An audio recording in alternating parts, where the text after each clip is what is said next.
Американскиот помошник државен секретар за европски и евроазиски прашања Викторија Нуланд денеска во Американската амбасада во Скопје се сретна со лидерите на ДУИ и на ДПА Али Ахмети и Мендух Тачи, пошто во партиските седишта ќе има средба и со председателите на СДСМ Зоран Заев и на ВМРО ДПМН Никола Груевски.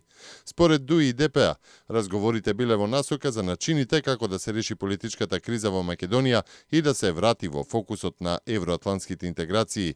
Нуланд во амбасадата во Скопје имала средби и со специјалната јавна обвинителка Катица Јанева и со представници на граѓанските организации.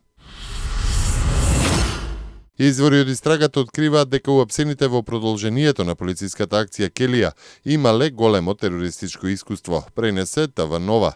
Профилот на секој од приведените е различен, меѓу нив има и со високо и со средно образование, има и побогати, ама и сиромашни. Според оперативните сознанија на МВР, заедничко за четворицата сепак е тоа дека се повратници и дека биле дел од муџахединските единици во Сирија и во Ирак во текот на 2013 година.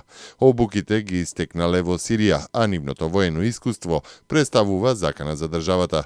Тие ќе одговараат за учество во терористичка организација, а кривичниот суд им одреди мерка притвор. МВР има сознанија дека двајца од осумничените се уште се наоѓаат на боиштата во Сирија. Бензините поевтинија за 2 денари, а дизелот за половина денар, одлучи Регулаторната комисија за енергетика. Така, Евросупер БС-95 ке чини 61 денар за литар, БС-98 63 денари за литар, Евродизел 49 денари за литар, а екстра лесното масло за домаќинство ке се продава за 37,50 денари за литар. Од денеска во Скопје пробно ќе започне да функционира нова автобуска линија на јавното сообраќајно предпријатие со број 28, а ќе сообраќа на релација од транспортен центар до Македонско село.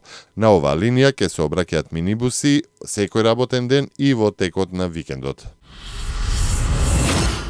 Министерката за енергетика на Велика Британија Андреа Лицом се повлече од трката за нов лидер на конзервативците, со што се отвори патот за министерката за внатрешни работи Тереса Меј да го наследи Дейвид Камерон. Како што вели Лицом, таа не уживала голема поддршка за да води цврста и стабилна влада и затоа се повлекува. Не Меј пак и посака голем успех при имплементирањето на Брекзит.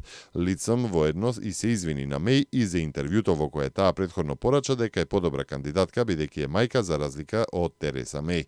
Резултатите од гласањето на 150.000 членови на конзервативната партија за идниот лидер треба да бидат објавени на 9 септември.